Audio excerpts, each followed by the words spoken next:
Good afternoon, ladies and gentlemen. Happy Independence Day from yours truly, Blitzball Champ Jason Ingram, the host and founder of Blitzball Champ Gaming.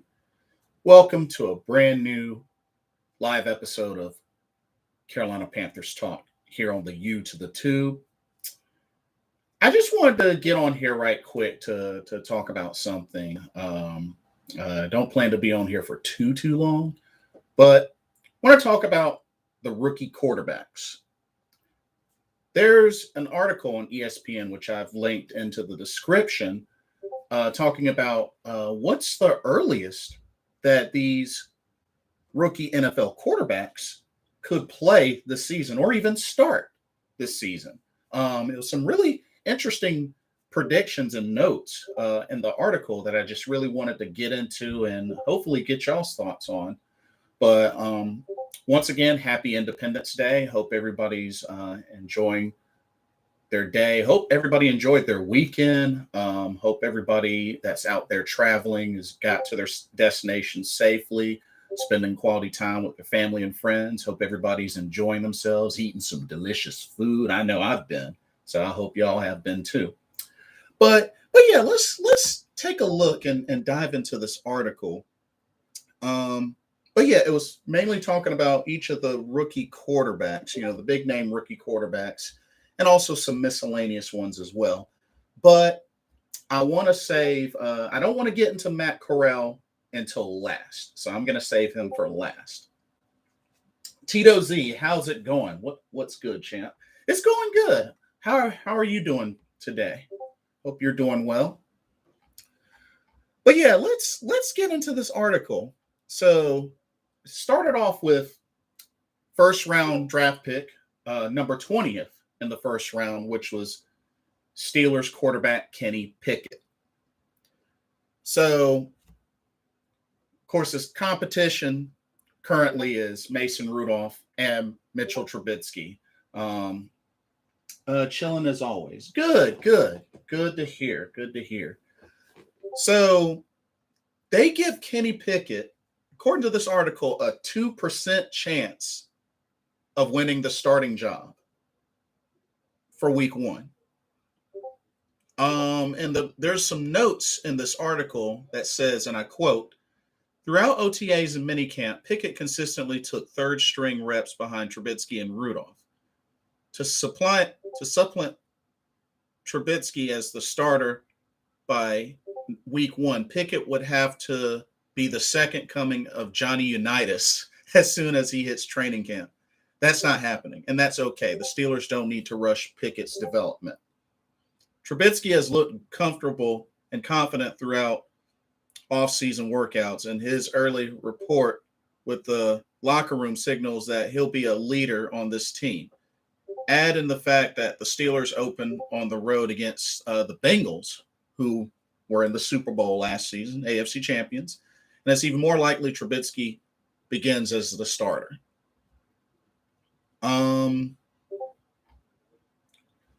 The chances of him sitting all season, they have as 40%.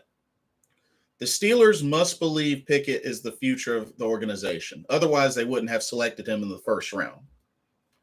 But that doesn't necessarily mean he's the immediate future.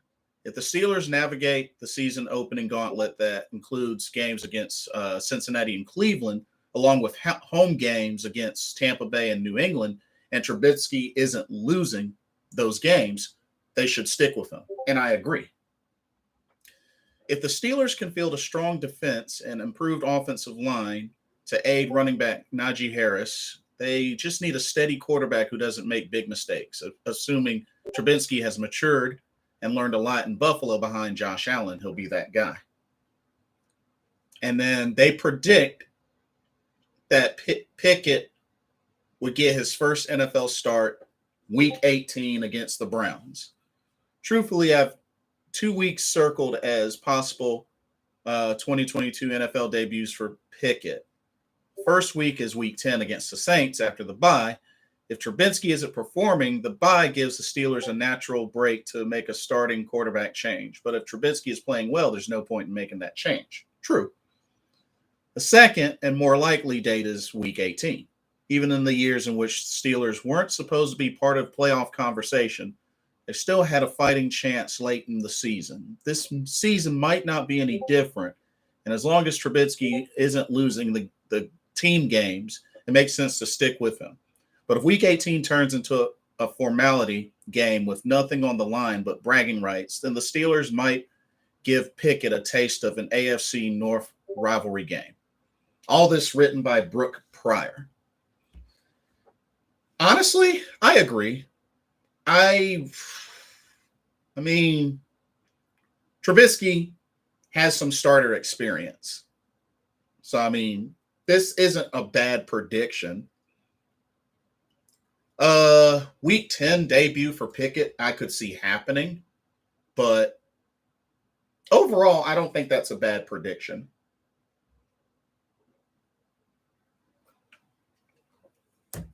Now, let's go into Desmond Ridder, who is with the Falcons, Atlanta Falcons. Drafted number 74 in round 3. His competition currently, Marcus Mariota, because remember, Matt Ryan went to the Colts. So chance of winning the starting job in week 1, they have listed at 5%. And it says, and I quote, Mariota appears to be far ahead of Ridder right now. And Atlanta brought Mariota in for a reason, to be the starter at least in the short term, because he has familiarity with what Coach Arthur Smith wants in the offense. Plus, Mariota has looked sharp through OTAs. So why the 5%? There's always the chance of an injury, and it's also possible Ridder takes a big jump once training camp starts. Atlanta likes what it has seen from Ridder so far, but a week 1 debut seems like a stretch. The chances of him sitting all season, 20%. The reality is if Mariota plays well and the Falcons are still mathematically eligible for the postseason, he will be the quarterback. Ridder's paths to playing at this point include Mariota struggling as a starter. Hey, Rally Sport, good to see you. Hi from the UK again. Good to see you. So Marcus Mariota would struggle as a starter. 2, the Falcons are eliminated from playoff contention, and they decide if they need to see what they have in Ridder early, or Mariota gets injured. So 3 different things that could happen. More likely, Ridder gets some action as the season goes along. But when that comes and what that looks like will depend on how Mariota is playing and how Ridder is progressing. So, if you ask me, I feel like he may play some this season. As far as starter, really is going to depend on Mariota. And the best prediction that they have for his first NFL start is week 15 against the Saints. The Falcons have a late bye and should know whether they are still in the playoffs race at that point. If they are, Mariota would likely remain the starter. If not, it could be a good time to make the switch unless Mariota is playing really well, because it would give Ridder an extra week to prepare in 4 games of play. That gives Atlanta a reasonable sample size to judge what it might need to do at the quarterback position in the 2023 season. If things are going poorly for Mariota, week 11 against Chicago would be another time to watch, because the Falcons would be coming off a Thursday night game in week 10. Again, giving a rookie a little more time to prepare for a switch to starter. All this written by Michael Rothstein. Rally Sports says, just waiting to see where Baker Mayfield goes. Panthers, Giants. Maybe I've heard, or do you think he stays at the Browns? Well, he's definitely, word is like him and the Browns are done. So if he by some chance stays, I see him sitting out. But honestly, he's either going to go to the Panthers or the Seahawks. Because remember, the Seahawks are also trying to make a play for him personally.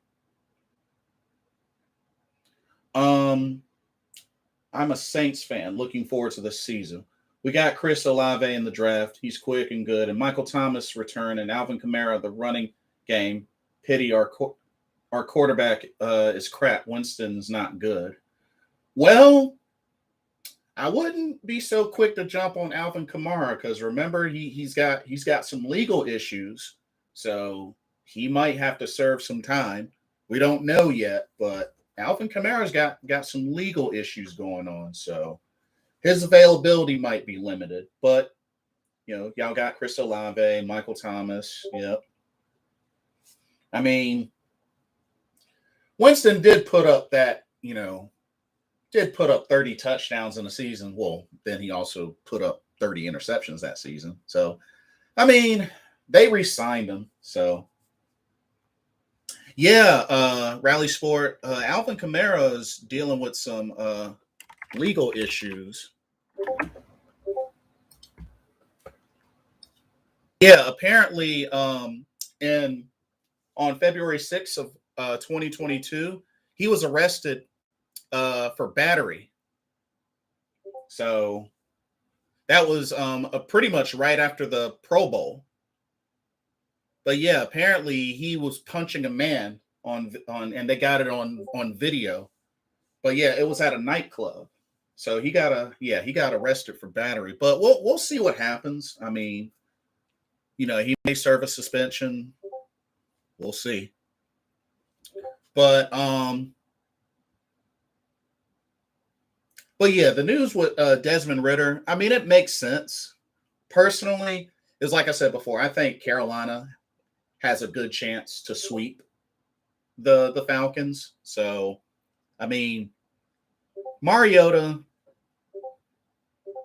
I expect that we'll probably see some Desmond Ridder in some way, shape, or form. Maybe not necessarily starting, but I could see him ending up getting some play time. Okay. Next, let's move on to Malik Willis, which I know a lot of folks really, really wanted Malik Willis. So he's with the Tennessee Titans.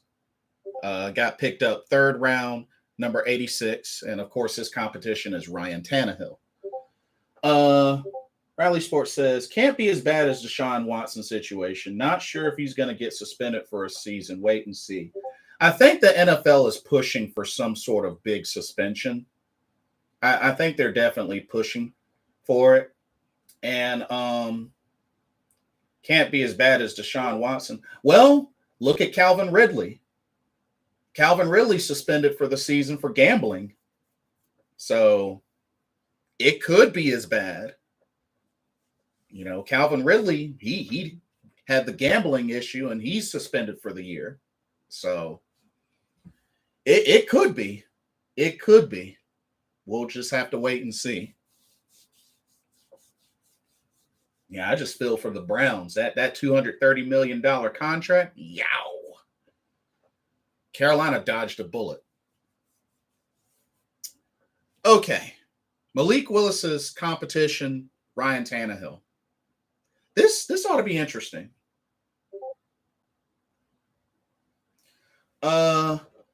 We will have no rushing game if Kamara is out. Y'all got Mark Ingram.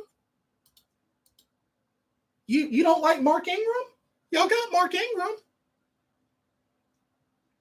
You also got somebody else. Hold up.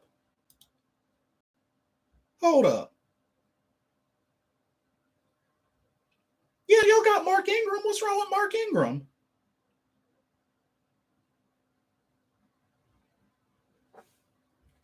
Y'all will still have a rushing game if he does his thing. Shoot.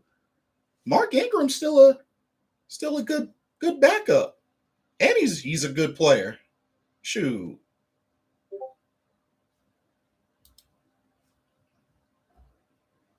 Y'all still got a little something.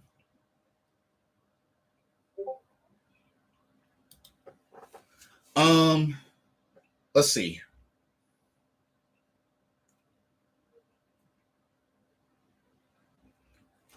He's okay. He good, but usually Kamara who does most plays. But Ingram, okay, good point. Yeah. Still, yeah. Yeah, he's still very, very serviceable.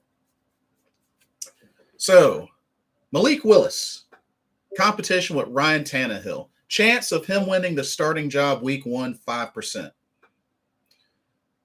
Barring any injury or some kind of catastrophic failure, Tannehill will take the bulk of the snaps this year. The Titans have taken a ground-up approach to developing Willis, starting with getting him more used to calling plays in the huddle and working from under center.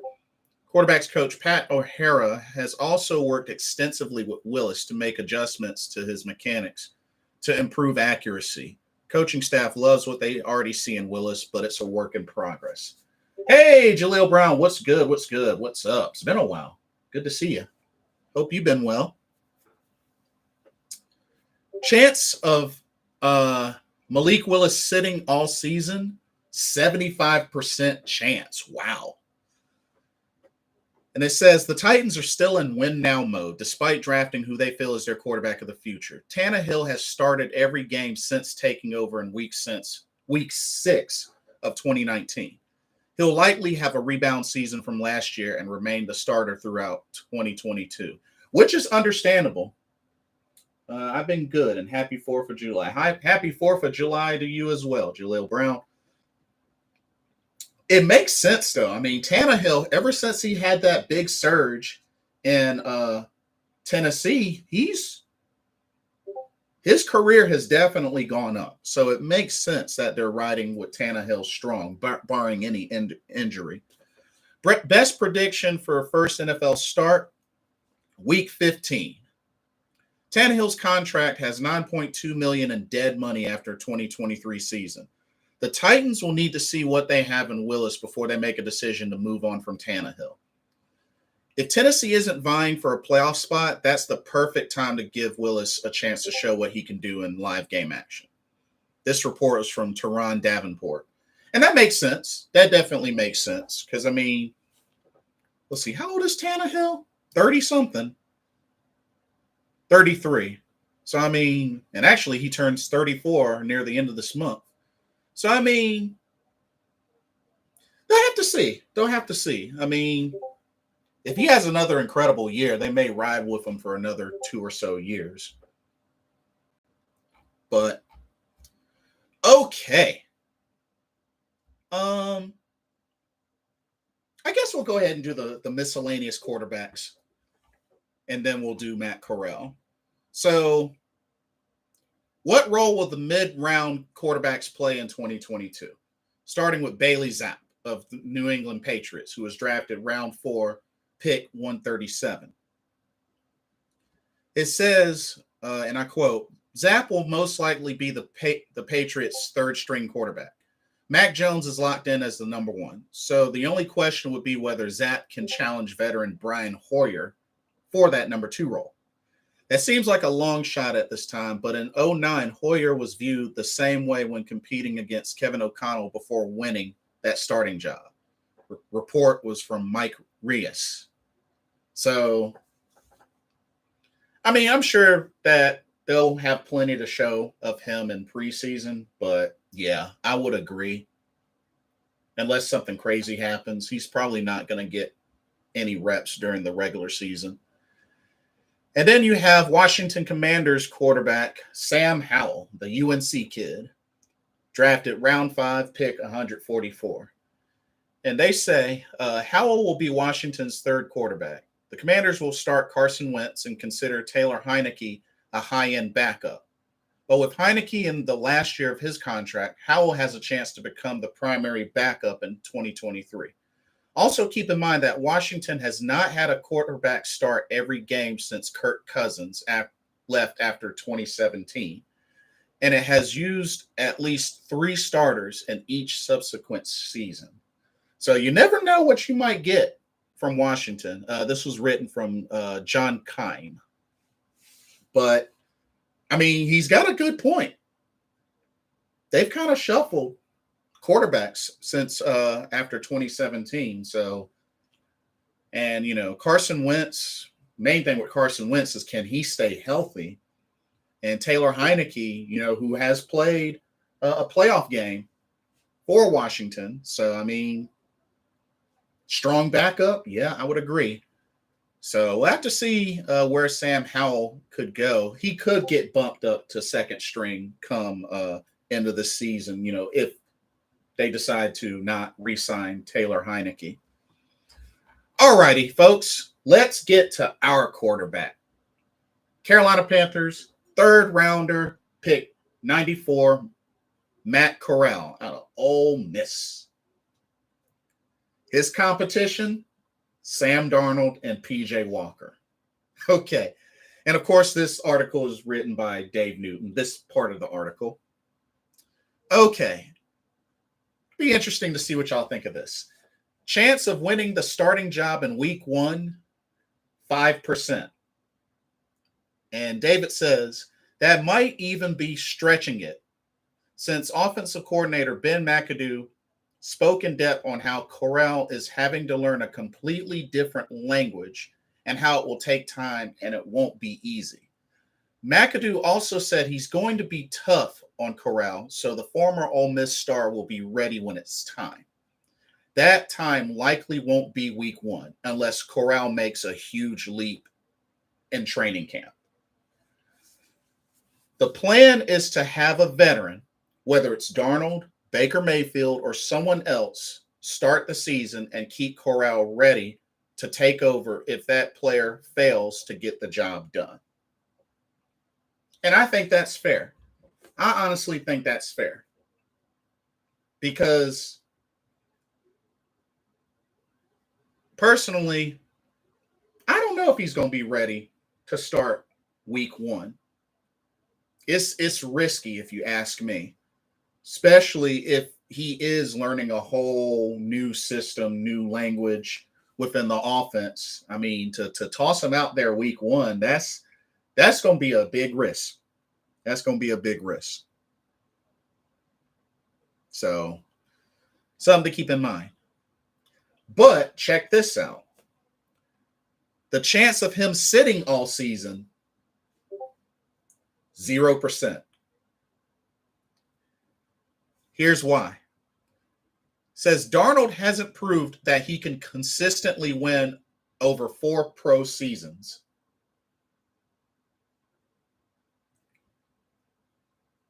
So there's no reason to believe that this will change this season. Darnold could get benched early if he struggles, giving Corral a chance. The staff loves the energy the rookie brings, and the more McAdoo is around him, the more he likes what he brings.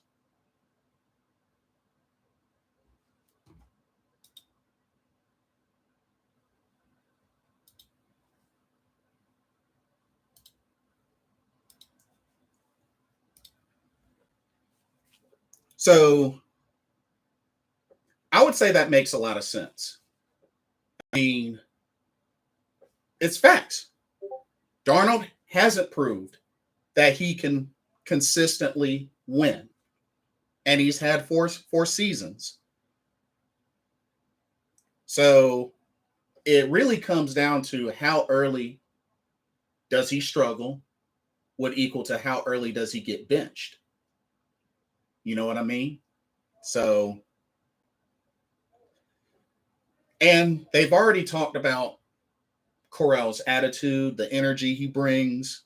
So, I mean, we could get a taste of that very early. I don't know how early, but it makes sense that we'll at least see Matt Corral in some way, shape, or form before the end of the season, even if he's not necessarily starting, barring any injury or anything like that happening. You know what I mean? So 0% chance, I would agree with. Here's an interesting prediction, though, that David Newton posted. Here's an interesting prediction. The best prediction for the first NFL start for Matt Corral, he actually has listed as week 6 against the defending Super Bowl champion Los Angeles Rams. Whew. All right, let's see what he says. The early schedule is tough, and 5 games is plenty of time to see whether Darnold or another veteran can win. So while starting Corral against the defending Super Bowl champs on the road might seem harsh, the expectations for him to win would be low, and that would ease the pressure. Plus, his mobility against the Rams front could be useful. Oh, man. Well,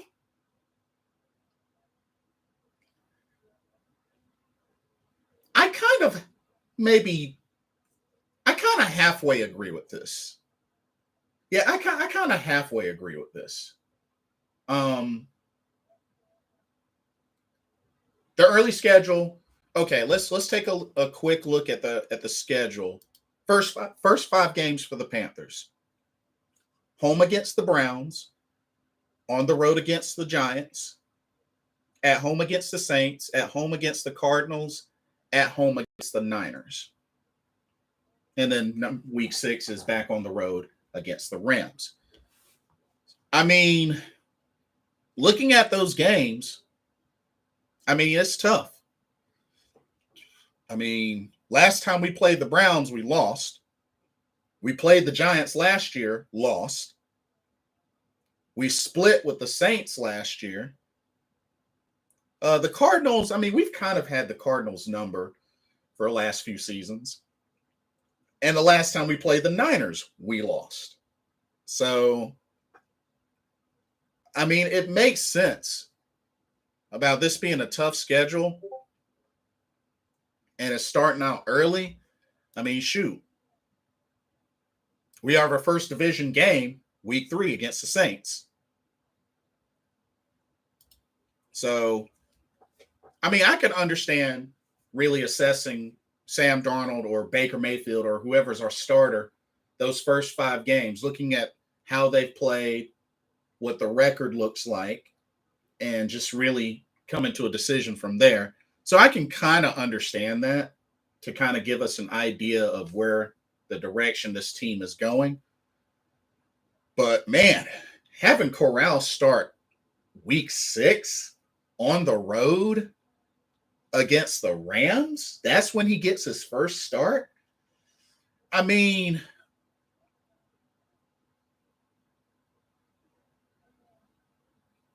the only way I could see that happening is if we go into that week 0-5.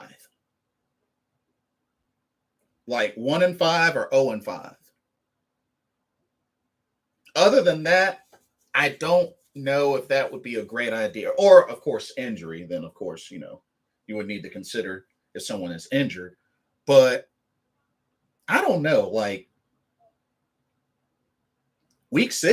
starting week 6 against the champion Rams for Matt Corral? Ugh.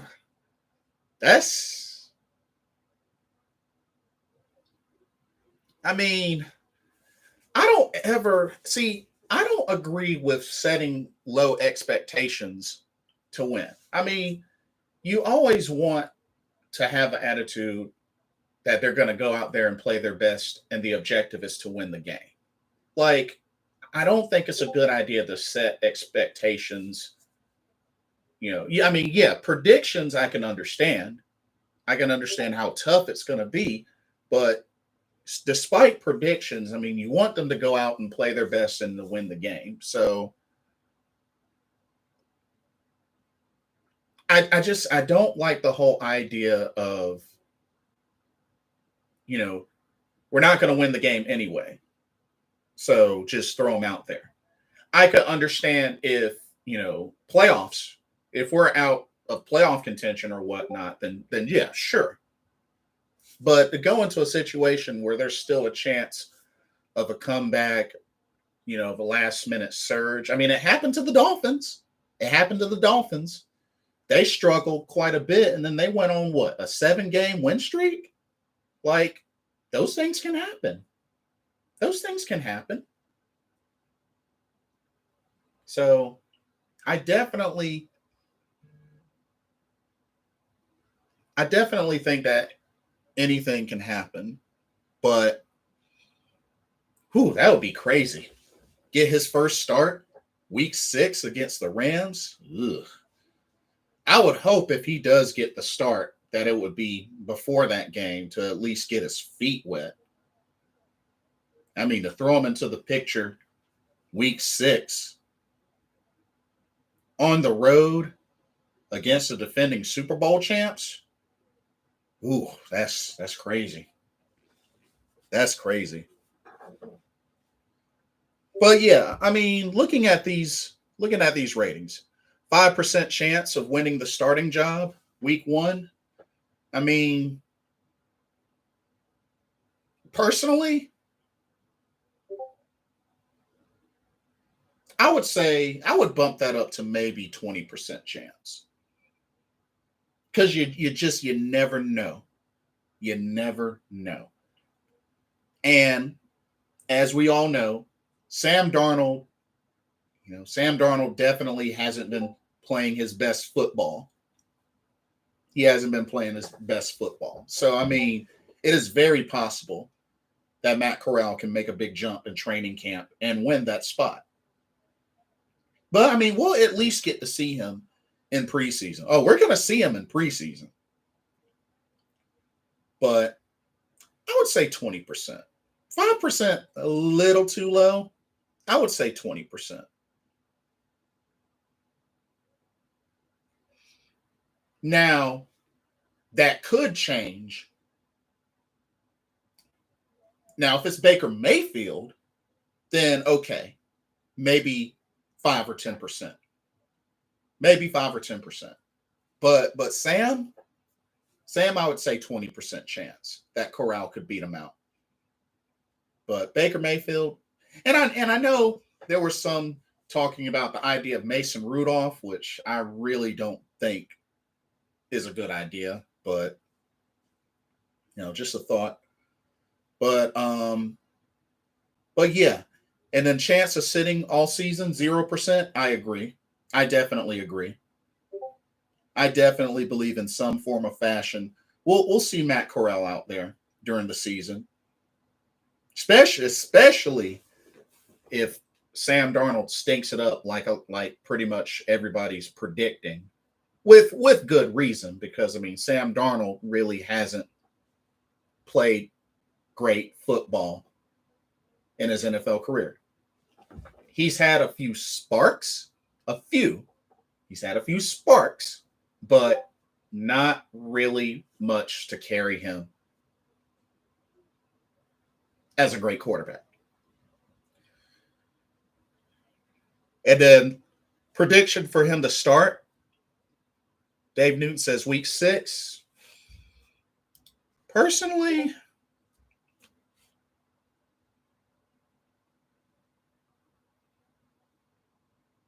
I think it might be earlier than that. I mean, I don't know. If we lose to the Browns and Giants and Saints with Sam Darnold, shoot, might want to consider starting Matt Corral week 4 against the Cardinals. I mean, even if we go 1-2, between the Browns and the Giants and Saints,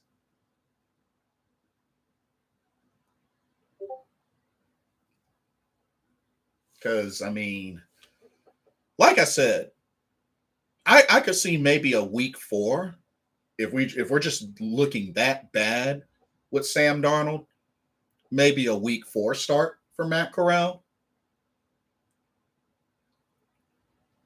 But week 6, ooh, I just feel like that would be a really, really tough game for Matt Corral to get his first start. Hey, Paul Mancini, happy 4th of July to you as well. Good to see you. But starting week 6 against the Rams, that's a lot of pressure for Matt Corral. And like I said, the only way I could see that happening is if they get to that game 0-5 or 1-4. Then yeah, I could see that.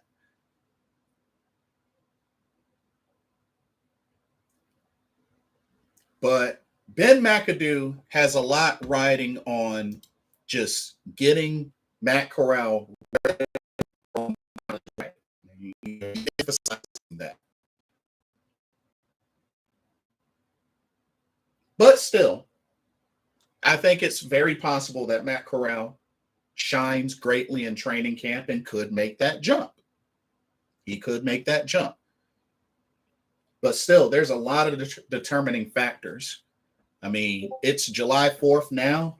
Training camp starts like near the end of July. I mean, we still got to figure out what the heck's going to happen with Baker Mayfield, because that will change things. That will definitely change things. Because if I can be direct, I could see Matt Corral beating out Sam Darnold for the job. I can't see him beating out Baker Mayfield for the job. I can't see it. I can't see it. I can't. But it's going to depend. But I can't wait to see Ben McAdoo's offense. And especially if everybody can stay healthy, if we can get a healthy Christian McCaffrey consistently, throw in Chuba Hubbard, Deontay Foreman, and I would love to see a triple threat. I would love to see a triple threat. Why not? Why not? Robbie Anderson been putting in work. DJ Moore his thing. Hey, VF Numbers, what's up? Happy 4th of July. But yeah, I can't wait to see what this Ben McAdoo offense looks like out there on the field. But we have a lot of folks rooting for Matt Corral. They don't want Sam Darnold, but I mean,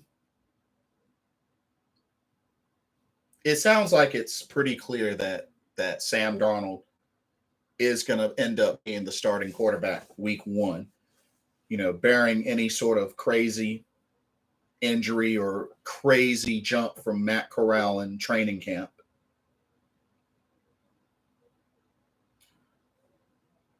But I also want to throw in two things that we got to wonder about, because I've been seeing a lot of back and forth about this on Twitter. Number one, for Matt Rule to keep his job, is a better record enough, or is making the playoffs enough? That's one thing that a lot of folks have to, really think about. Because, I mean, we could totally get to 9-8, but it might not be enough to make the playoffs. But it is a better record. Would that be enough, or does it have to be playoffs? If you ask me, it has to be playoffs. Because, like I said again, if Ron Rivera was able to do it on year 3, then Matt Rule better do it on year 3. And then number 2, let's say the crazy thing happens and Sam Darnold actually has one of his best seasons ever. If Sam Darnold, by some shades of a miracle, has one of his best seasons ever in his NFL career, do you pay that man and keep him? VF Number says playoffs with a strong season record. Ooh. I mean,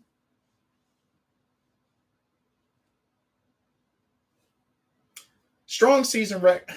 Playoffs. When you say that, it makes me think about the year that Carolina made the playoffs at 7-8-1. That's kind of an ugly looking record, but we made it to the playoffs and we won a playoff game. So, I mean,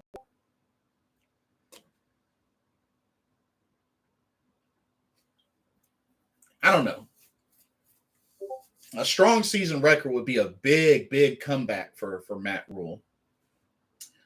Paul says, unless Darnold gets injured, which is possible as he's never played a full season, which is true, I see a week 14 start after the bye week before we see Matt Corral as starting quarterback, then playing the last 4 to 5 weeks.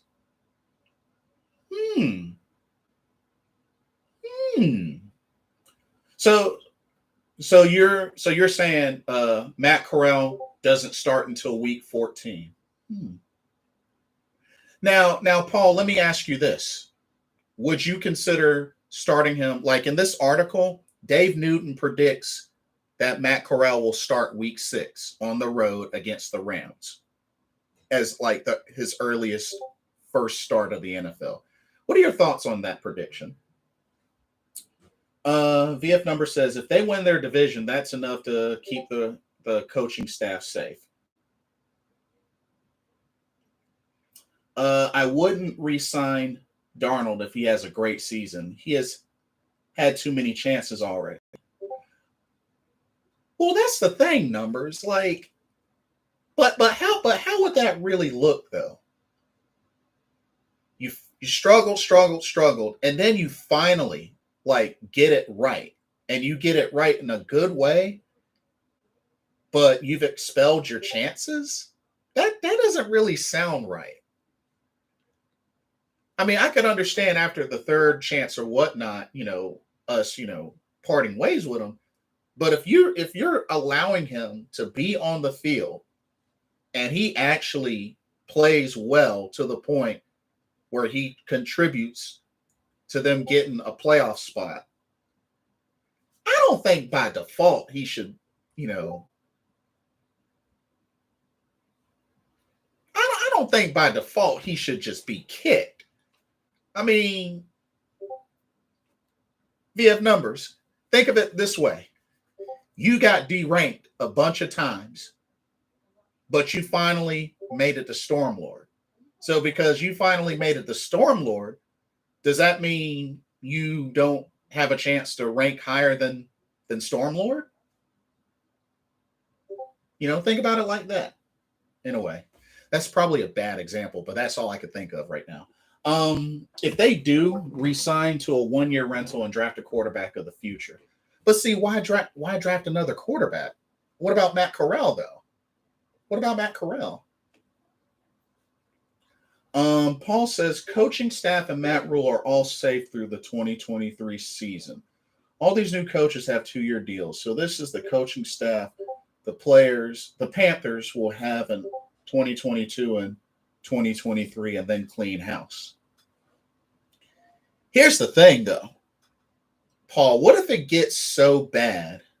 What if it's so bad that it's another 5-win or less season? What if it's that bad? That would be 3 years in a row of 5 wins or less.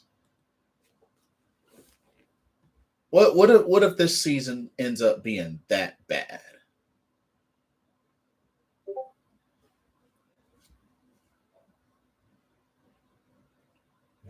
VF number says, I think coaches should get at least 3 or 4 years.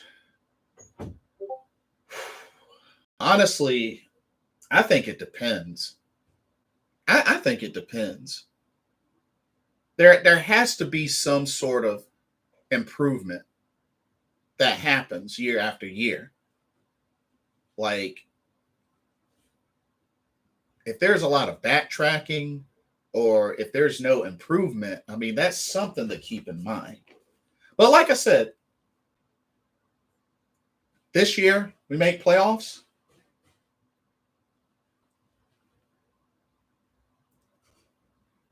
Then I would consider it.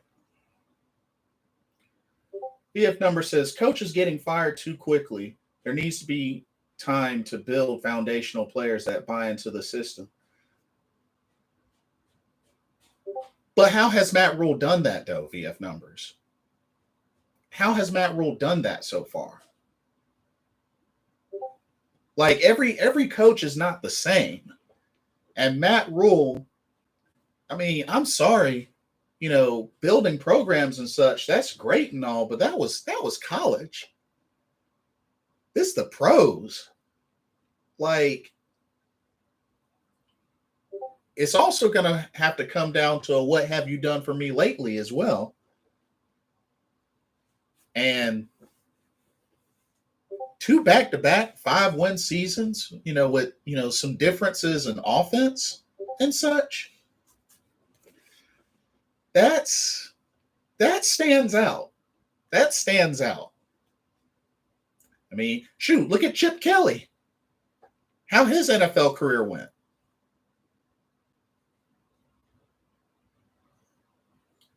Paul says, I don't see Matt Corral starting until they are eliminated from the playoffs, which wouldn't be until late in the season unless injury or a disaster season.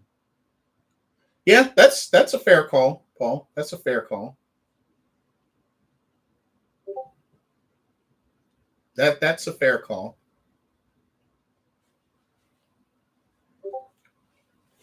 We already running thin with Belichick, so of us Patriots fans. Hey, at least y'all got a winning coach. At least y'all got a great coach. Y'all have a legendary coach. And we have Matt Rule. And it's like I said before, how we went about looking for a coach. What did David Tepper say? Hey, Matt Rule reminds me of me. That was his main thing for Matt Rule. He reminds me of me.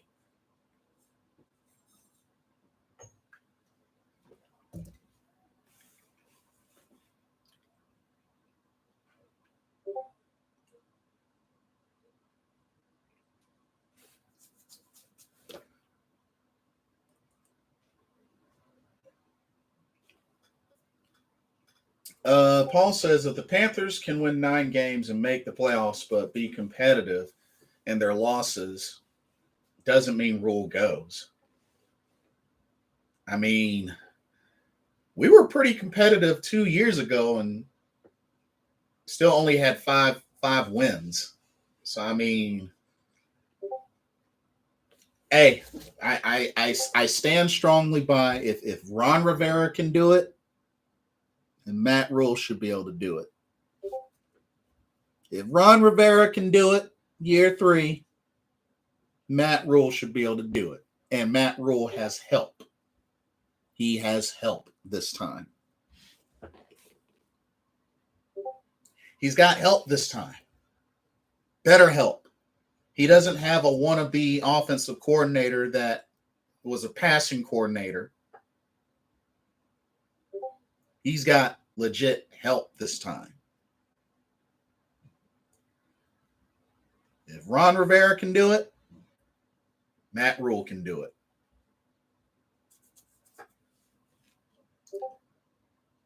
Because he's got help.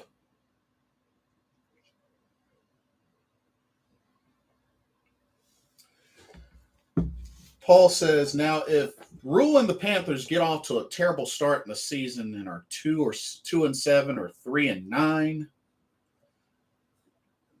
then maybe he gets fired and they name Steve Wilkes as interim head coach for 0-2 for the rest of the season. Oof. That would make me nervous because Steve Wilkes, great on the defense, but he doesn't have a great head coaching record either. So I would be very hesitant to make him interim coach. I would be more inclined to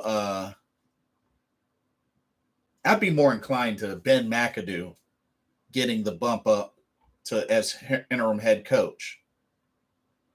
I mean, we got to remember he has a 3-13 record as an NFL head coach. So I don't know if I would put Steve Wilkes up there for consideration.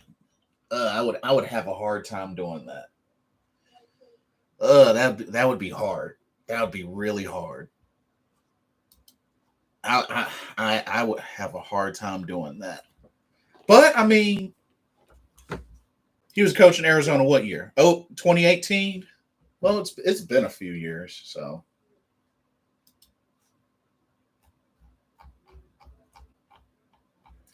But if anything,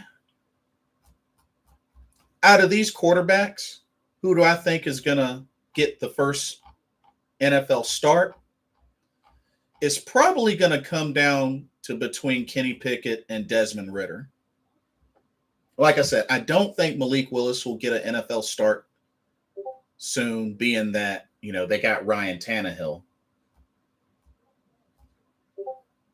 And Bailey Zapp's a third stringer with the Patriots. Right now with the Patriots, it's the Mac Jones show. And with the Washington Commanders, it's the Carson Wentz show. But they got a strong backup in Taylor Heineke. So if anything, I could definitely see Kenny Pickett out there at some point, unless Mitchell Trubisky just lights it up. And then Marcus Mariota. Desmond Ritter could definitely take over at some point. I think it could happen. Malik Willis. Only chance I could see that happening is if Ryan Tannehill got hurt. And Matt Corral, whether he does start or not, I have a feeling we are going to see him in some form of fashion play in the regular season. Number says Belichick really likes Bailey Zapp. Oh yeah? Well, his competition is Mac Jones and Brian Hoyer. What do you think, Numbers? You think he could bump up over Brian Hoyer for that number 2 spot?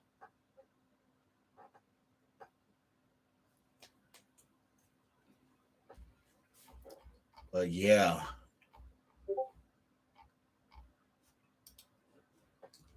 But looking at the schedule. Oh, Number says Hoyer might get cut. Oh, interesting. Okay. He's up there in age too, if I remember correctly.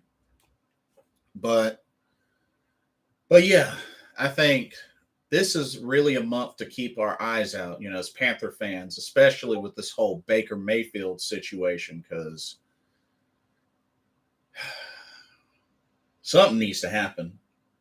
I don't know whether it's Seattle or whether Carolina is going to pull the trigger. I don't know what the deal is or what the delay is. I don't know if Carolina has finished their due diligence on Baker Mayfield.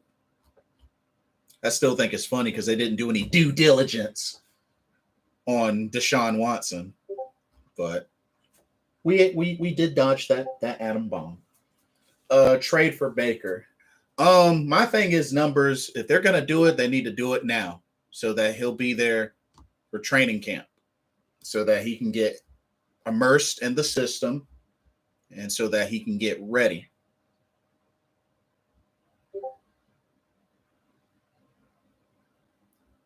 That's my only thing with that. If they're gonna do that, they need to pull the trigger, get Baker Mayfield, and shop Sam Darnold in the process, because there's no way we're gonna get Baker Mayfield and also keep Sam Darnold. That ain't happening.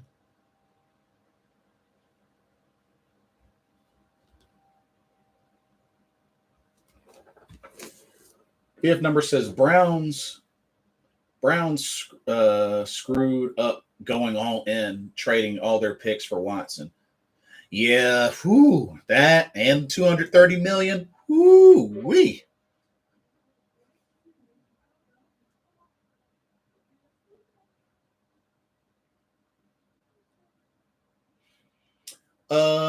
Actually, Paul does make a good point. It's hard to elevate your offense coordinator as head coach for them. Who becomes offense coordinator?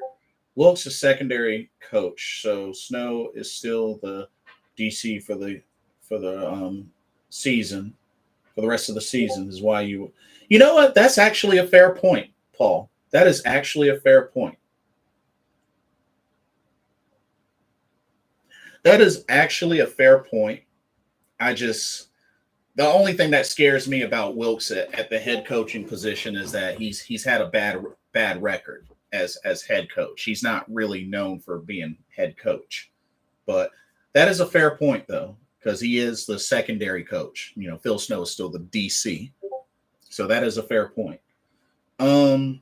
Houston with the highway robbery. Yeah.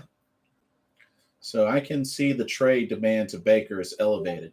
Oh yeah, and I still feel like maybe Seattle has more to offer because I mean Seattle's in a big old rebuild mode, and I'm sure they're not completely satisfied with Geno Smith and Drew Lock. I don't give a crap what Pete Carroll says.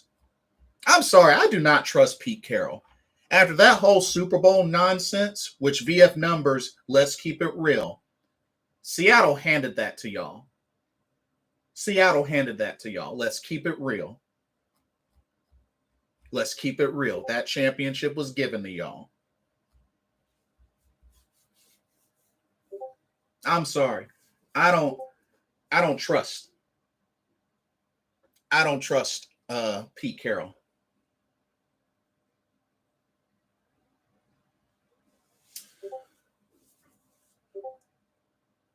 VF number says should have asked Madden and the game would have said run. Yeah.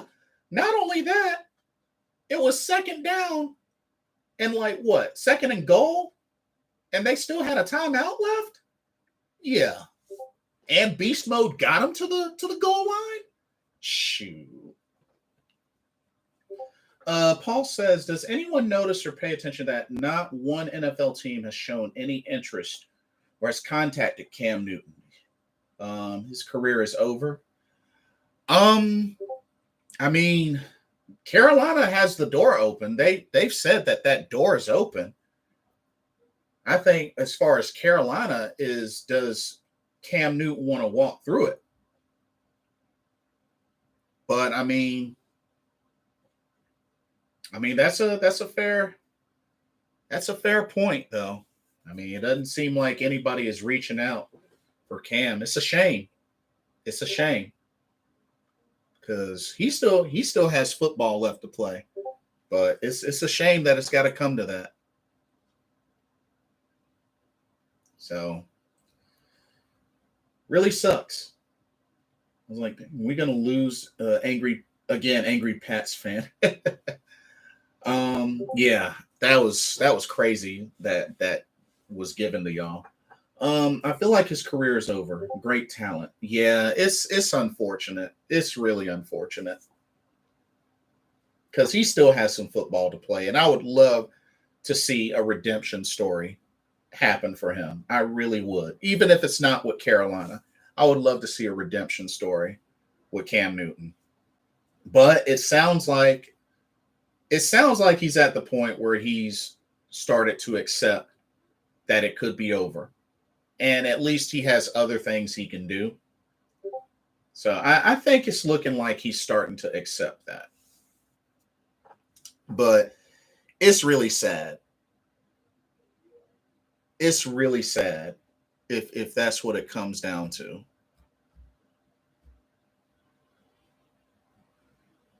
Because it's that man still has plenty of football left. Paul says if Panthers are to trade for Baker or Jimmy G, the deal is for Sam Darnold. No way they do a trade for a quarterback with Darnold as not part of the package. Yeah, I would think that would have to be included for sure. And Jimmy G, I mean, they said that he should be ready to throw, I guess, sooner than expected, but I'm still hesitant about Jimmy G. Still a little hesitant, despite he has a great record as a starter. I mean, there's no denying that. There's no denying that.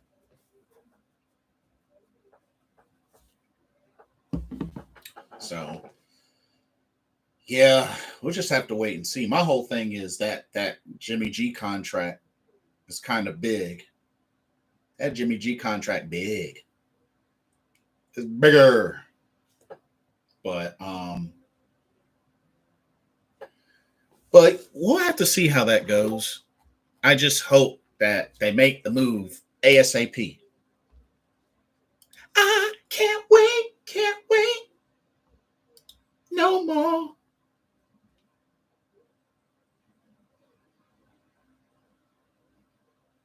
Can't wait. But yeah, they need to make a decision ASAP. Plain and simple as that.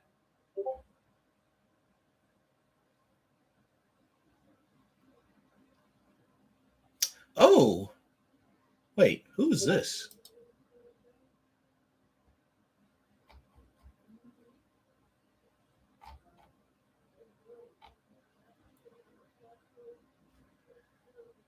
But but yeah,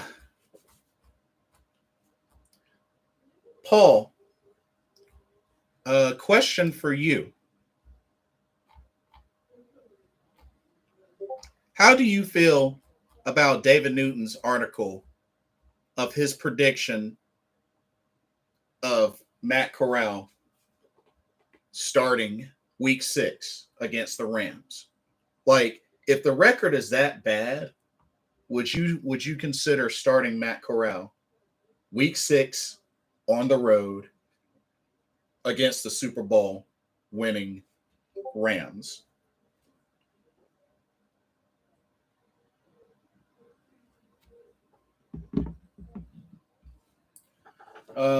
Reasonable trade for Jimmy G.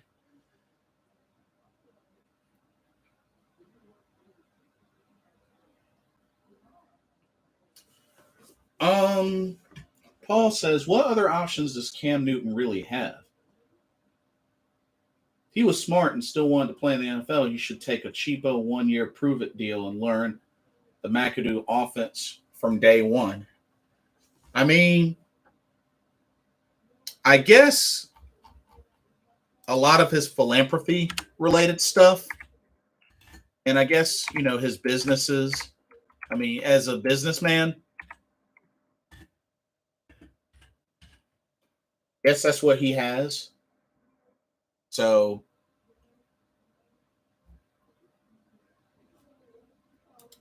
apparently he's got a lot of business ventures. So I guess he, with his investments, made good, smart investments, I guess, is what's going to keep him going, Paul. But a 1 year rental, I think would be reasonable. I definitely think would be reasonable.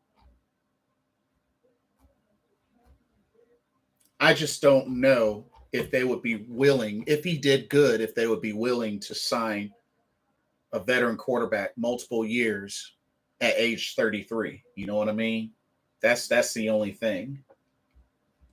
And while age doesn't bother me so much, many others in the league, it does kind of stand out. So that's the only thing. Um, If number says, I vouch for Jimmy G. I like him a lot as a Patriot and when he was running the show with the Niners, just injury prone, but he helped his team make it to the Super Bowl. And that's the thing. That's the thing that stands out. Injury prone, can he stay healthy? And uh his contract.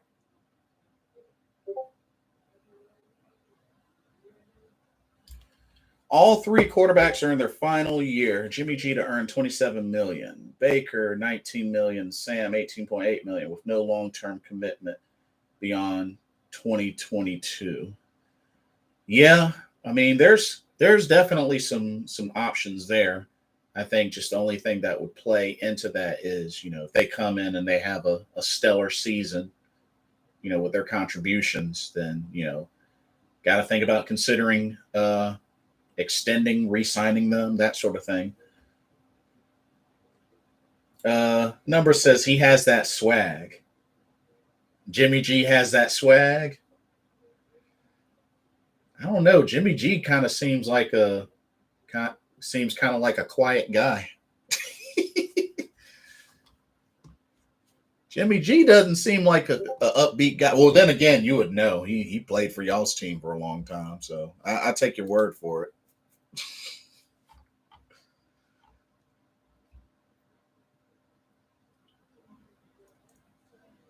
QB confidence, which is a very key thing to have. Very key thing to have. Lets his game do the talking. Because, I mean, he's not, I wouldn't say that he's one that's talked about on the same level as like a Lamar Jackson or Aaron Rodgers or, a Patrick Mahomes. But as you said, you go out there and play and let your play do the talking.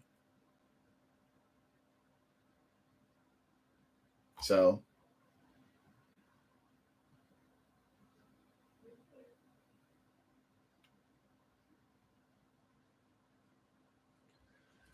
Paul says, I don't see or agree with David Newton's article on Corral starting week 6, as I don't expect the Panthers to be 1-5 or worse. I don't either. Those first 5 games, Browns, Giants, Saints, Cardinals, 49ers. I mean, personally, 1, 2, 3, 4. I mean, we're capable of winning at least 4 of those games. At least I think we should be able to. We should be able to. My only thing with those 5 games, I don't remember how long ago. But the last time we played the Browns, we lost. We played the Giants last year, lost. We split last year with the Saints. We did beat the Cardinals last year, which we've had the Cardinals number for a number of years. And the last time we played the Niners, we got demolished. Atlanta and New Orleans in rebuild mode as well. Atlanta, yes, but New Orleans, they're getting some of their folks back. Because remember, Michael Thomas, he's back. They drafted Chris Olave. The Saints won't be easy. We have to also see what happens with Alvin Kamara, because he could be facing some time. But Saints, they still have some strong presence. Jarvis Landry, like I said, Michael Thomas, Chris Olave, Jarvis Landry, Marquez Callaway. Like, the Saints still have some weapons. The Saints still have some weapons, VF numbers, and don't sleep on their defense either. Don't sleep on their defense. Bucks only biggest threat is in the NFC South. I mean, yeah, they're a threat, but Saints, there's a reason why we only split with the Saints last season. If anything, we should be able to sweep Atlanta. Paul says, though Cam is not old, his body has taken a ton of hits. So though he's 31, 32 or so, his ability to escape and make plays is less than a younger, healthier quarterback. So he's only a 1-year quarterback, just like Darnold. Yeah, he's taken tons and tons and dozens of punishment over his years, just laying his body on the line. But hey, in the midst of it, he went to a Super Bowl and he won an MVP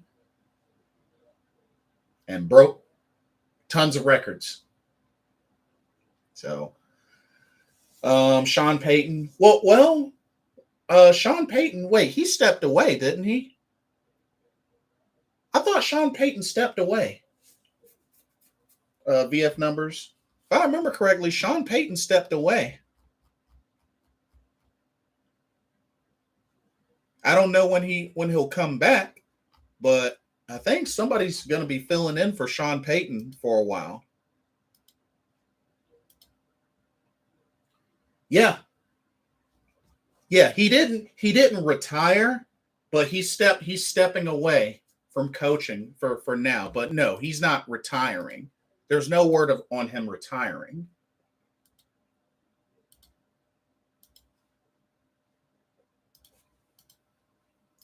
But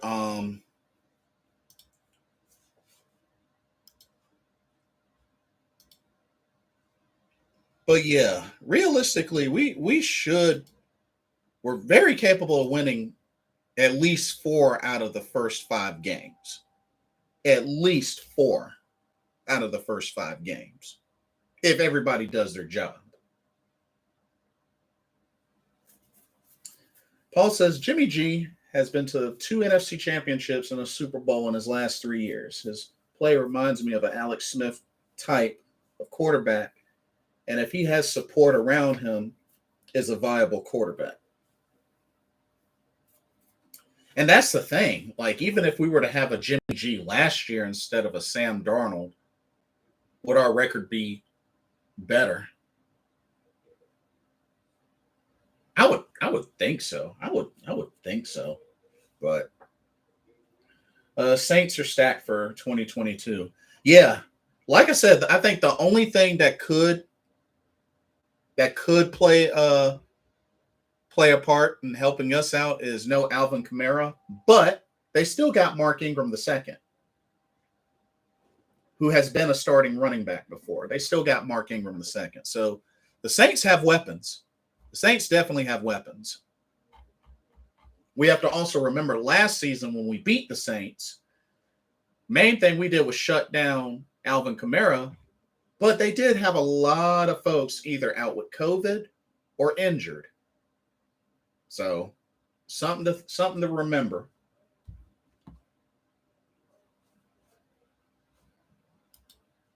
But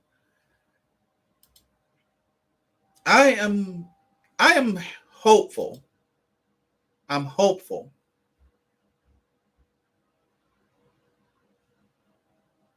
that, like I said, I originally predicted 9 wins. I don't know if that will be enough to make the playoffs, but I'm predicting 9 wins, 9 and 8.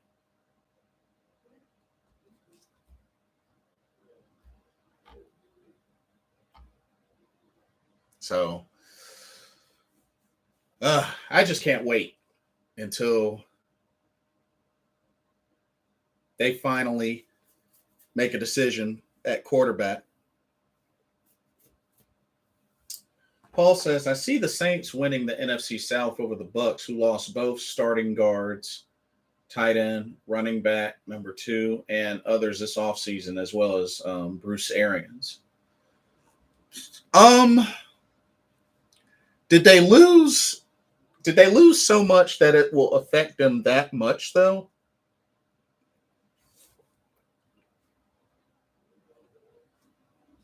Pat's stacked with running backs. Oh, y'all got mad running backs. Who do y'all have? Malcolm Perry, Damian Harris, Kevin Harris, Pierre Strong Jr., James White. Oh yeah, you also got James White, J.J. Taylor, Ramondre Stevenson. Y'all got a young running back squad. The oldest on there, James White, who just turned 30 apparently.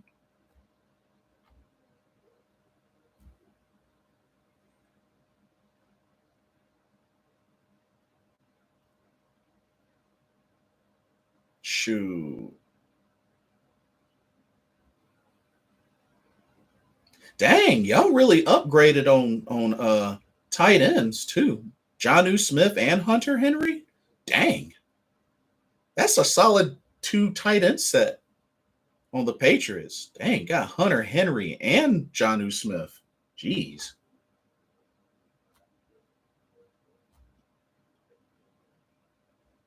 But then again, I can't say too much. The Patriots beat us last year.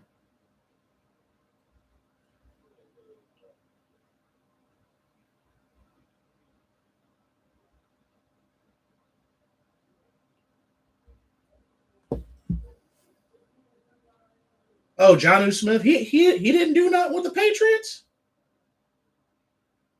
Dang.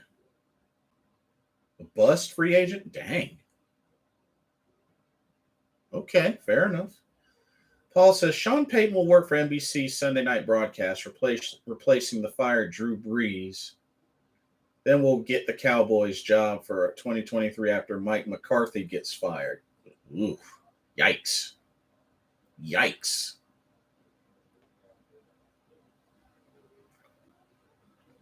Yeah, Paul's right. Saints have Michael Thomas, Jarvis Landry, Chris Olave, Marcus Callaway, and a healthy Jameis Winston. Although, don't get me wrong, Jameis Winston, I can't really label as a threat. I can't label him as a threat. Because there have been years where Panthers have had the best over Jameis Winston. So I really don't see Jameis Winston as a threat, especially not compared to Tom Brady. And I really don't see Marcus Mariota as a threat either.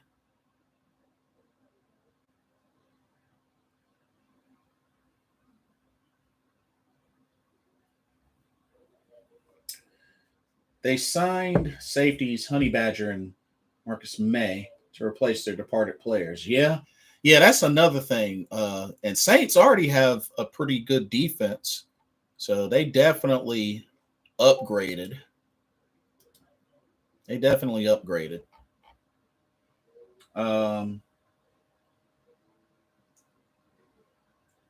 Hired to a wide receiver 2 or 3 type talent. Yeah.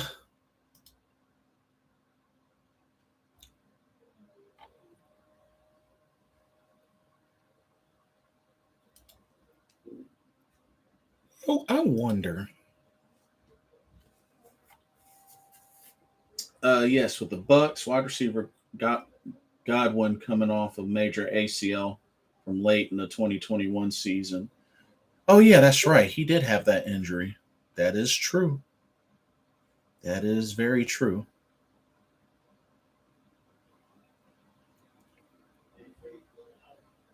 And I can't wait to see these guys get to work.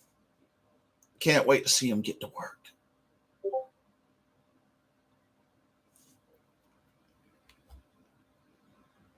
I'm so ready.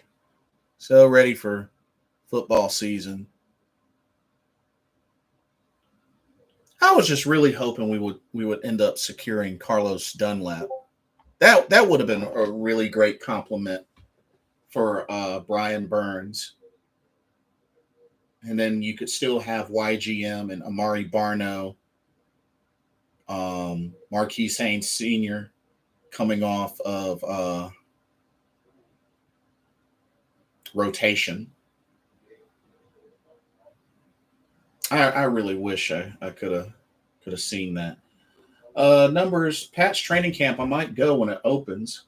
Oh, right on. Heck, you should. How far are you from the stadium? Are you pretty easy access to the stadium?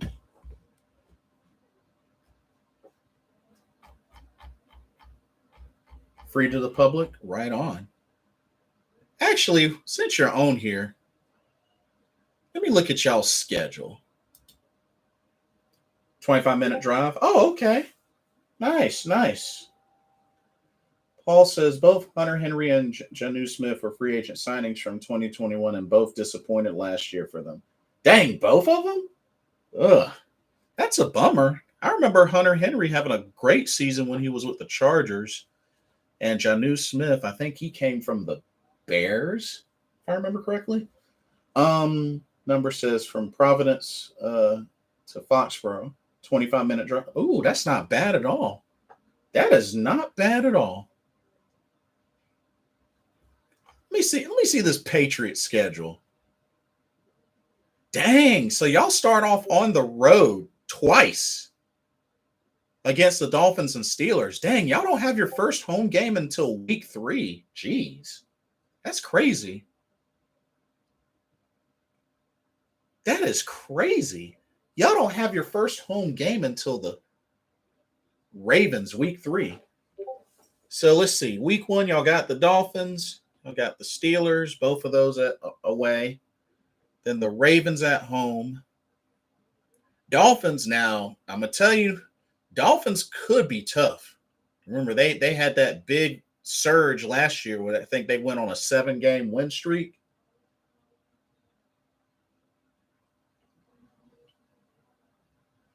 Oh, Joe Valesca. Oh, I like your profile icon. John Smith came from it was from the Titans. Oh, okay. Okay, it was from the Titans. Gotcha.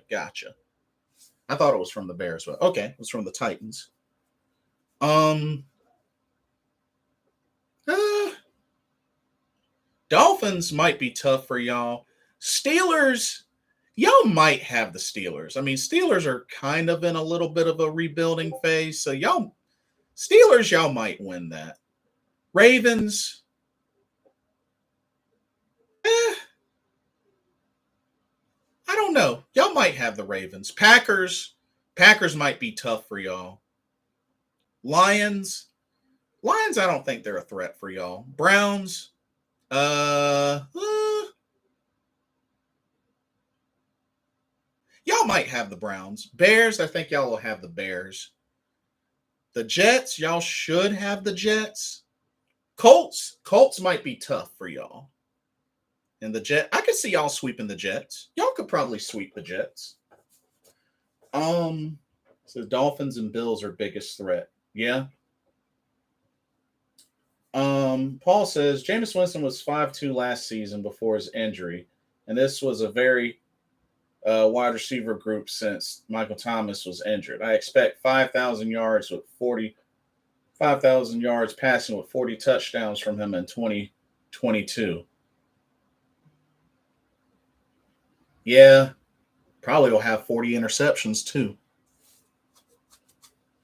I still believe his interception numbers will be pretty big, but we'll see. We'll see. Um, I will send more Patriots gear to my sister's boyfriend, who's a Jets fan. Oh wow, right on, right on. Um, I can see y'all sweeping the Jets. The Vikings. I don't really know what kind of changes the Vikings made. Maybe y'all will beat the Vikings. The Bills, that'll be tough.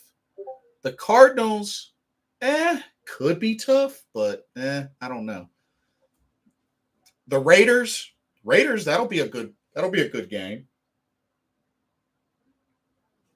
That'll be a good game. Uh the Bengals, the AFC champion Bengals. That could be a tough game. And then the Dolphins and then the Bills. Yeah, I think y'all's schedule gets a little interesting uh later. Yeah, John Smith signing from the Titans. Gotcha. Our West Coast schedule gonna suck. Yeah,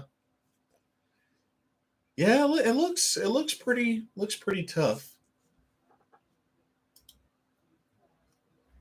But Panthers got a tough schedule as well. I mean, realistically, Belichick complained about the West Coast schedule. Well, shoot, you think that's bad? You think that's bad? Shoot, the Panthers not only have to play everybody in the NFC South, we got to play everybody in the AFC North and everybody in the NFC West. We got to play 3 divisions, BF numbers. We got to play 3 divisions.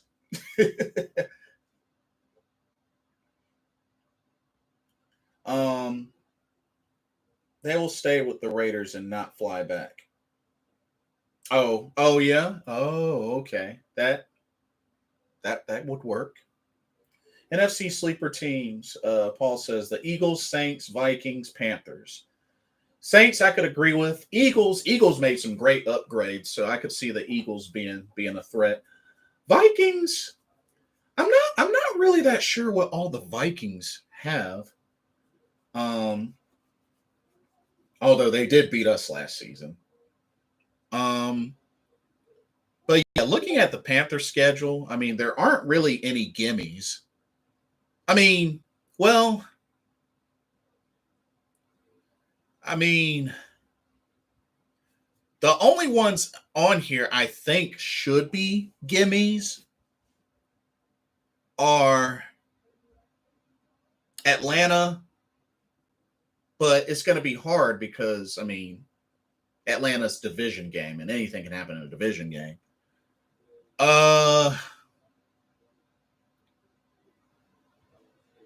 Detroit, we should be able to beat Detroit.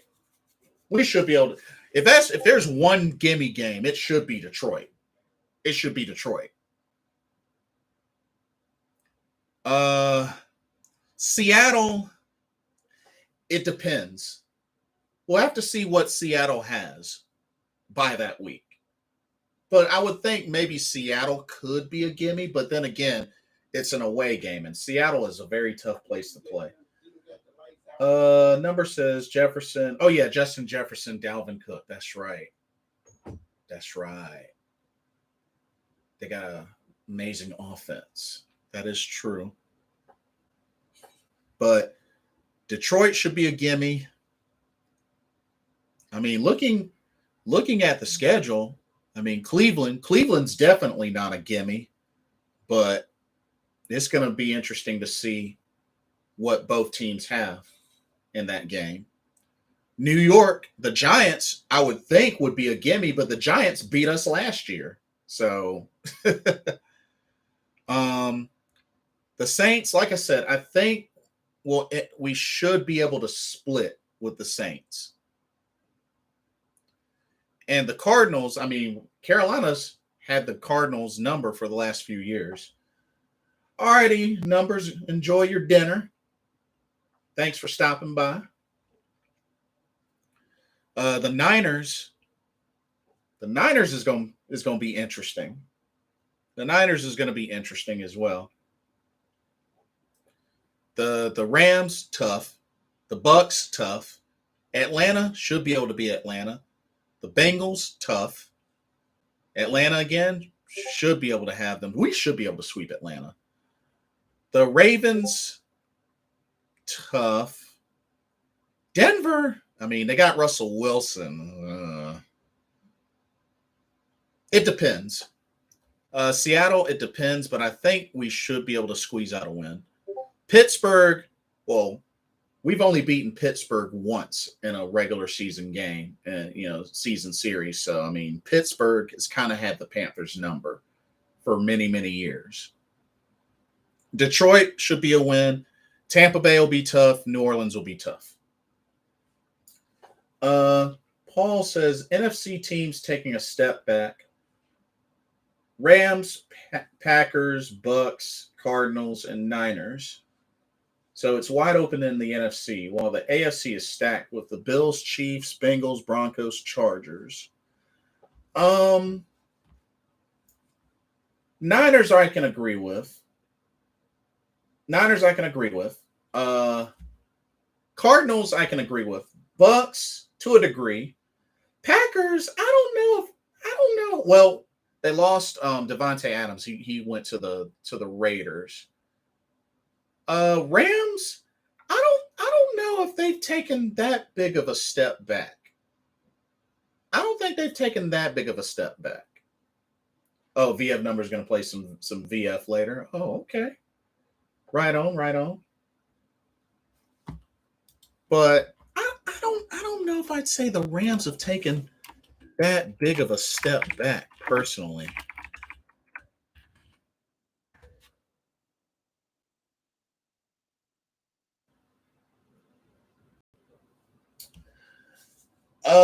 Joe Velasco says, who is your Mount Rushmore of the Panthers? Ooh, that's tough. I would have to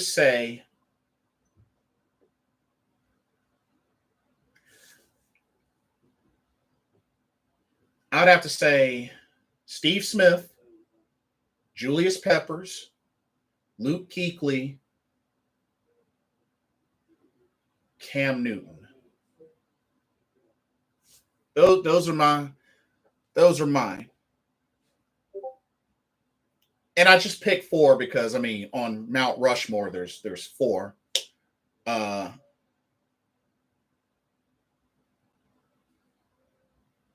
or actually no, there's five. I'm sorry, there's five. Uh so I need to pick one more. So Cam Newton, Julius Peppers, Steve Smith, Luke Kuechly. One more. Crap. Uh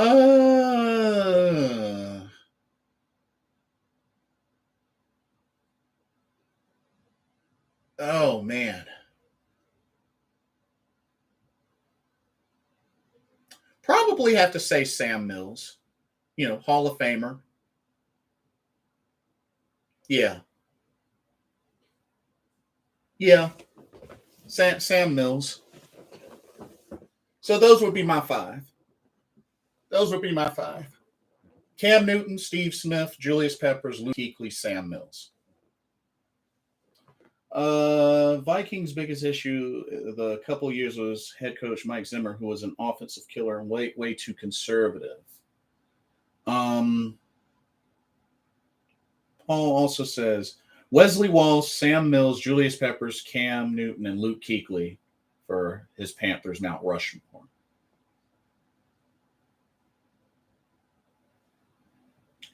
Huh. Wesley Walls over Greg Olson, eh? That's actually a fair argument. That's a really fair argument. Who is the better tight end, Wesley Walls or Greg Olson? That's actually a good argument. Paul says 49ers lost starting center and right guard and are playing on inexperienced quarterback and Trey Lance. So who knows how they will be. Yeah, I can understand. I can understand how that definitely changes some things.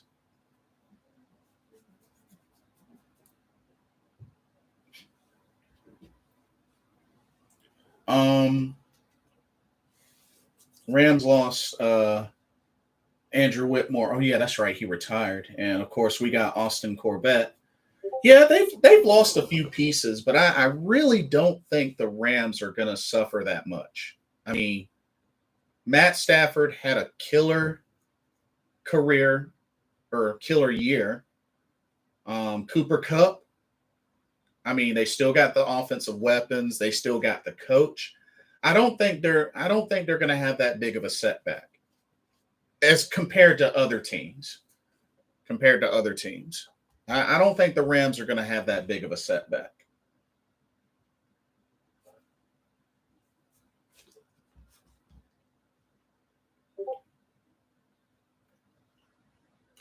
Packers lost their top two wide receivers, offensive coordinator, quarterback, and O line coaches. Who was the other receiver for the Packers? It was I know it was Devontae Adams. Who was the other one?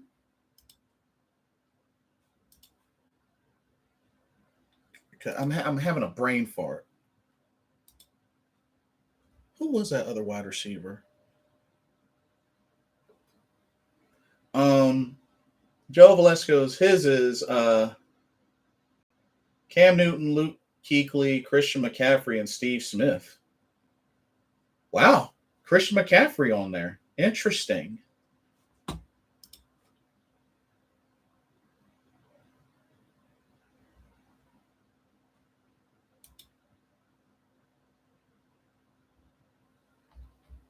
Interesting. McCaffrey on the Mount Rushmore.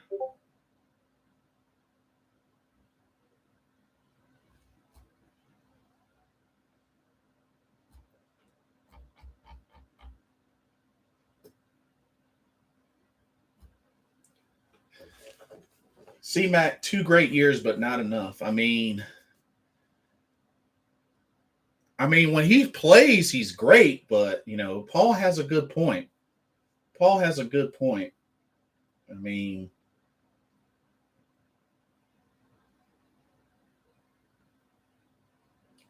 Cam Newton, Luke Kuechly, Steve Smith, I would agree with. McCaffrey, McCaffrey might end up being a one-hit wonder, unfortunately. Especially if he doesn't make it through this season healthy, then he's a one-hit wonder. He's a one-hit wonder. But we'll have to see if he makes it through the end of this season, because C-Mac, he's also kind of on the proverbial hot seat.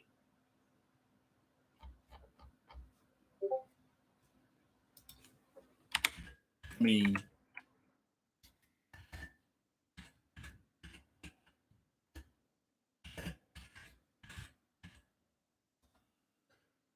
Paul says Wesley Walls established a toughness and consistently to the Panthers, as did Sam Mills those early years. This is true. This is true. Robert Woods. Rams lost Robert Woods and Odell Beckham. Well, is Odell Beckham still? Wait, is he a free agent, or is he actually? He's a free agent, right? Are they making any effort to bring him back?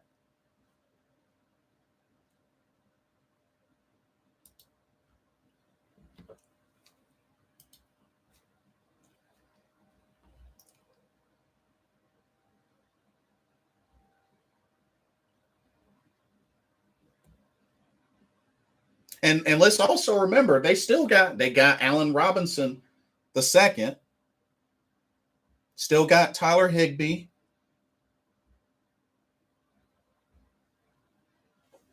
Um, they still got a strong defense. I mean, we're talking about a team that just won the Super Bowl. We're talking about a team that just won the Super Bowl. So, while there are some changes and whatnot, they're still the biggest threat because they just won a Super Bowl. So that's the only thing. Van Scantling for the Packers, who signed with the Chiefs in free agency. Oh, is that the other wide receiver? Is that the other wide receiver?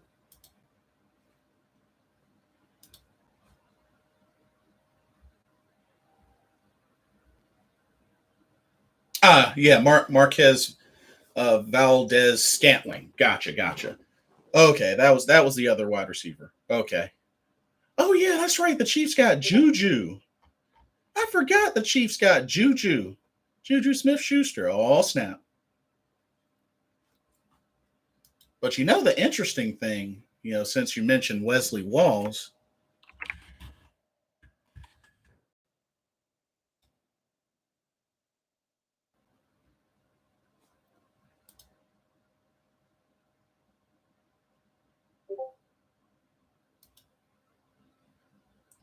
I mean, Greg Olson has the higher stats, but Wesley Walls does have a Super Bowl. He does have a Super Bowl. That is something to keep in mind. He does have a Super Bowl. 5-time Pro Bowler. Greg Olson's a 3-time Pro Bowler. 3-time second team All Pro. Greg Olson's a 2-time second team All Pro. Wesley's a first team All Pro. Greg Olson's never been a first team All Pro. I mean, it's a fair argument. It's a fair argument.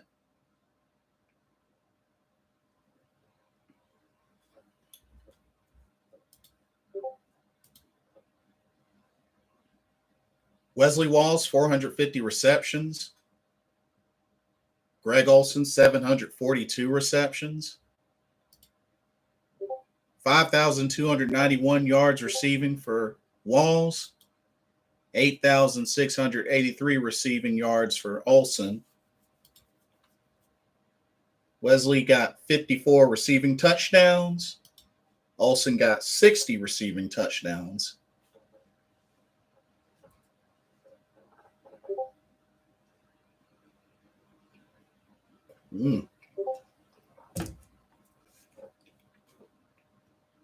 That's a fair argument. That's a fair argument. Who is the greatest Carolina Panthers tight end of all time? Who's the best? And I would think it would have to come down between Wesley Walls and Greg Olsen. I might have to do a separate video on that. You know what? I might have to do that. I might have to do that. That's actually a good video idea. Wesley Walls or Greg Olsen, who is the better tight end?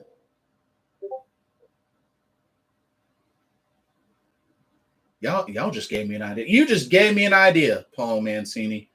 You just gave me an idea for a video. Thank you. Thank you. I think I'm going to do that. But anyways, think that's about all that I have for this video. And like I said, definitely check out the article that I linked in the description, just, for context. But yeah, I'm excited. I'm excited for this upcoming season. Like I have some good feelings. Just trying to stay positive. Lloyd Christmas, happy 4th of July, Blitz. That would be a great video. I'll definitely watch it if you make it.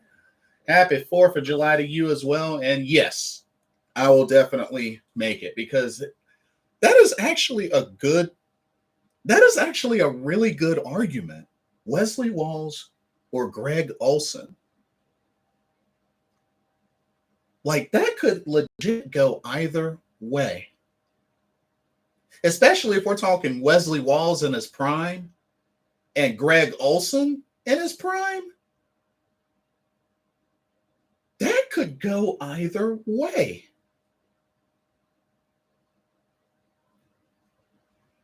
I mean, there's a reason why Greg Olsen is Mr. Reliable. I mean, especially for a tight end to have 3 back-to-back 1,000-yard receiving seasons, that's not normal for a tight end. But Wesley Walls, I mean, was an excellent blocker and had phenomenal hands. Like, yeah, Lloyd, Walls' hands were crazy, and Olsen football IQ was through the roof. Not to mention the number of times Olsen has bailed Cam out with like a 3rd down play, 4th down play, red zone threat. And that's the thing. Both Walls and Olsen were great red zone threats. So, I mean, that's tough. That's tough. That is actually a legit argument.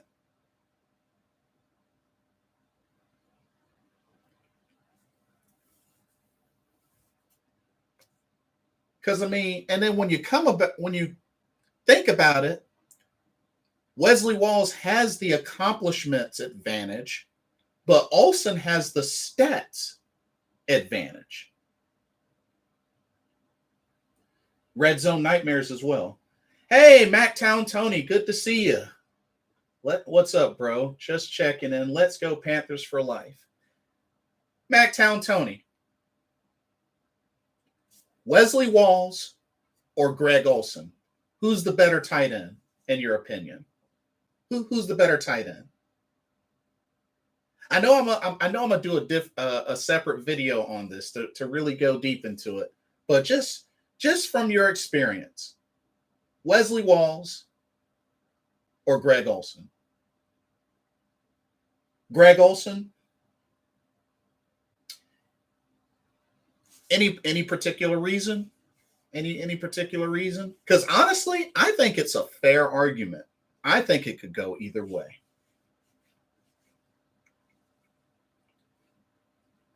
I mean, because the comparison is actually, it's tough.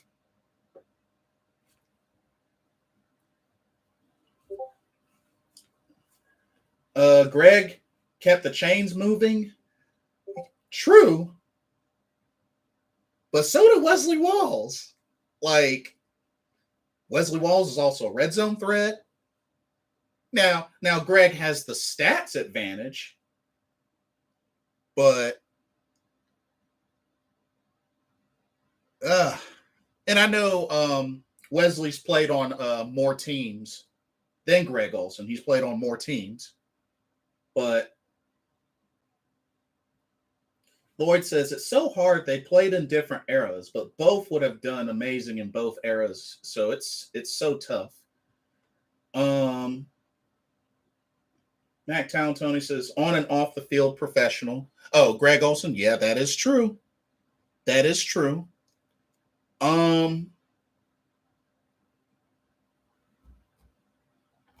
Wesley Walls. I mean, Wesley Walls wasn't really somebody. I don't think he was really somebody that talked to a lot of media or really had any sort of big off the field thing going. But I mean, Wesley Walls, he played football, and I know he had his share of injuries. You know, well, so did Greg Olsen, but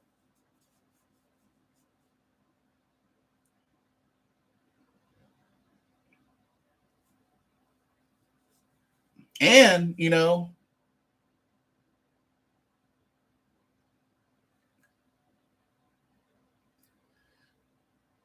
and you know, he does have a Super Bowl. He does have a Super Bowl. Of course, it was like years ago with the Niners, but I mean, I don't really know. I don't really remember how much he did in that Niners game. But Paul says, I see the Panthers having a strong start to the 2022 season and being a mix in the wild card hunt. I hope so. I really hope so. I really hope so. Greg Olsen was an immediate upgrade when he came in. That is true. That is true. Which, when he was with the Bears, he did all right with the Bears, but definitely didn't really blow up until he came to the Panthers. But he did okay with the Bears. He did okay with the Bears, but he blew up when he came to Carolina. Paul says offensive tackle Jordan Gross and center Ryan Khalil have to be mentioned in the mix as they were good players over a long period of time. Now, for offensive tackle, yeah, I would have to say Jordan Gross was like the best of the best for Carolina. Jordan Gross. Center, the only competition I could see with Ryan Khalil is Jeff Mitchell. Jeff Mitchell was a good center as well for Carolina. He was a good center as well for Carolina. So Jeff Mitchell, I feel like, is good competition to Ryan Khalil. But, you know, comparing the two, I mean, Ryan Khalil was a very unique center. And he's only 37. he could keep playing. He's only 37. Um, Walls. Oh, Paul says Walls was a more complete tight end in a different era, while Olsen was far more athletic and played in a more pass happy NFL than Walls did.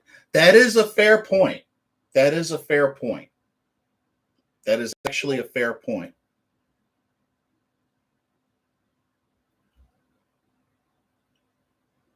And actually, well, let's see. Actually, now that I look at it, Jeff Mitchell to Ryan Khalil. Yeah, actually, Ryan Khalil. Yeah, two-time first all-team pro, second all-team pro, five-time Pro Bowler. Yeah, I would have to give the edge to Ryan Khalil versus Jeff Mitchell.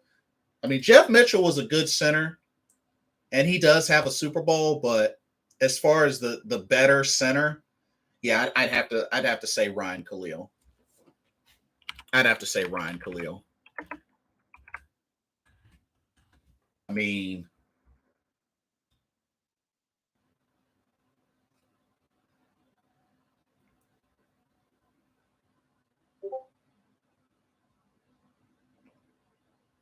yeah, I'd have to say Ryan Khalil.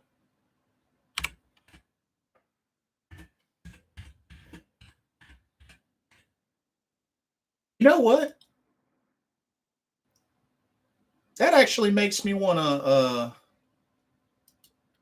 Part of me wants to do like a all time Panthers video. Kind of want to do an all time Panthers video and talk about our favorite Panther players from each of the positions.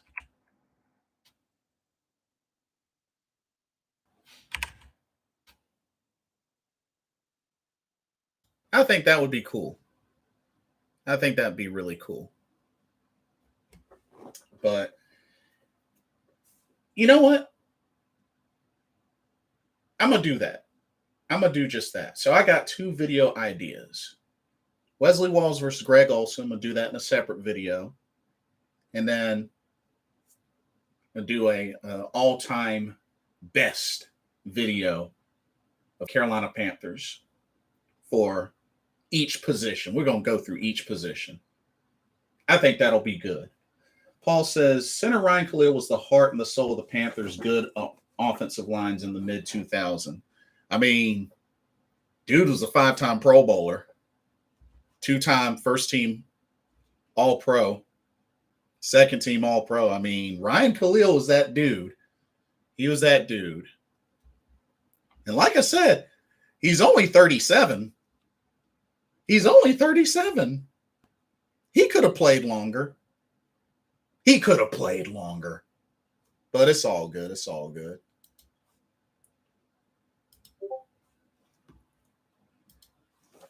But I'm looking forward to going through those videos. So definitely keep an eye out for those videos. But I'm about to go get me some dinner because a brother is starving. But thank y'all so much. This video went on longer than I thought, but hey, that is okay. Y'all still came through anyway, and I appreciate you.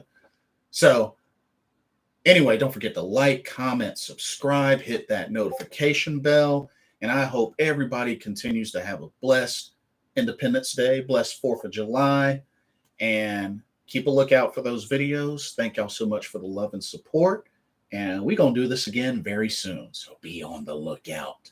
Keep pounding. Keep pounding. We're going to get through this. It's going to be cool. It's going to be awesome. It's going to be cool. Stay positive. I love y'all. For another Carolina Panthers talk brought to you by Blitzball Champ Gaming here on the U to the Tube. I am your host, Jason Ingram.